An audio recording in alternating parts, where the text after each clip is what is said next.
हम अगर हमारा माजी उठा करके देखें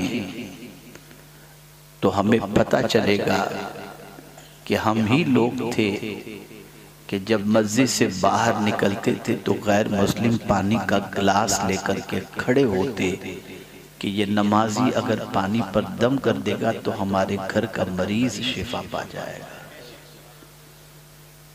तो पता चला पहले नमाज के लिए लोग जाते थे। आज मैं जब यहाँ आया काफी नौजवान माशाअल्लाह मोहब्बत व अकीदत में देखने मिलने तशरीफ लाए। मैंने उनसे पूछा कि आप में से कितने लोगों ने मगरिब की नमाज अदा की,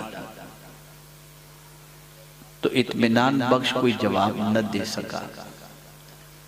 तो मैंने उसी वक्त कहा, खुदा जिंदगी दिया, खुदा रोजी दे रहा है।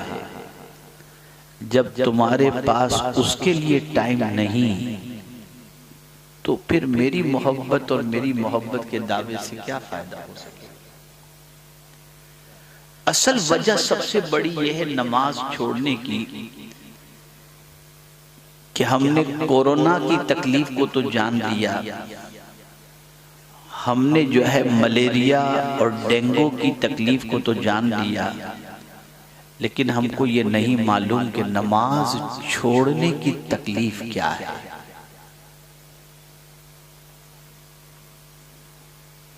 अगर पता चल जाए कि नमाज कज़ा करना कितना बड़ा गुनाह है और उसकी कितनी बड़ी सजा है, तो मैं यकीन के साथ कहता हूं कि आज का मुसलमान कभी जानबूझ करके नमाज कज़ा करने के लिए तैयार नहीं होगा। एक तो होता है नमाज कज़ा करना और एक होता है नमाज में दिल न लगना, और एक होता है नमाज का बोझ बन जाना, और एक होता है नमाज पढ़ने में शर्मिंदगी महसूस करना। ये सारी वो बलाएं हैं जिसकी वजह से ईमान का टिमटिमाता हुआ दिया कभी भी बुझ सकता है।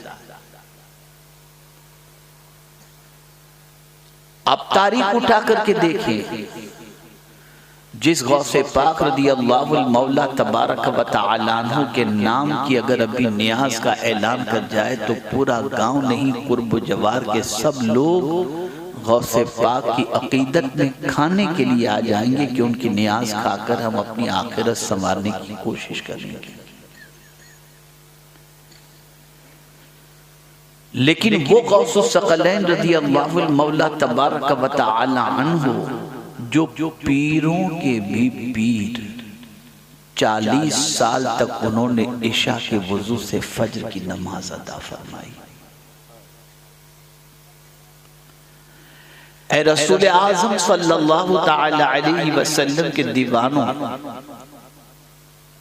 कुरान मुक़द्दस में रब्बे क़दीर जल्ल जलालहू ने इरशाद फरमाया, फ़ख़लफ़ मिन बअदिहिम ख़ल्फ़ुन, उनके बाद ना खलफ आए।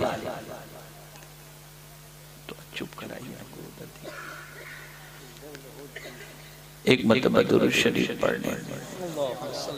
अल्लाहुम्मा सल्लि अला सय्यिदिना व मौलाना मुहम्मदिन मादिनिल जूद वल करम व आलिहि व अस्हाबी व बारिक वसल्लिम।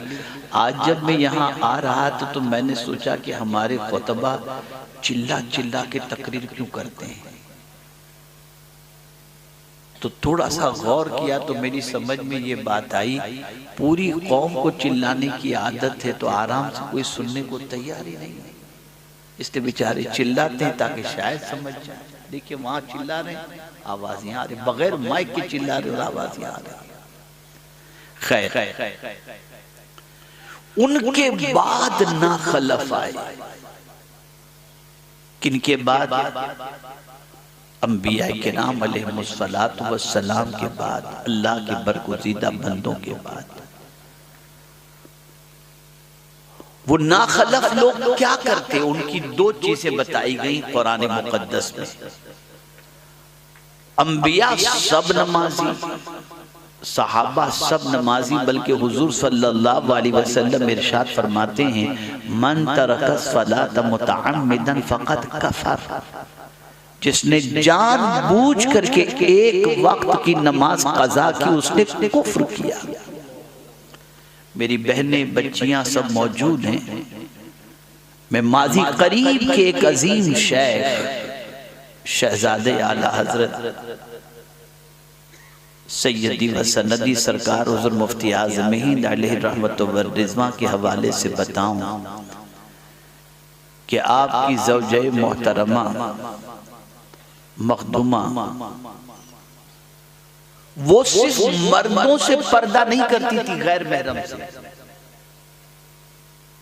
वो सिर्फ गैर महरम से पर्दा नहीं करती थी, बल्कि उनको पता चल जाता कि फला औरत बेनमाजी है तो उससे भी वो पर्दा करती थी।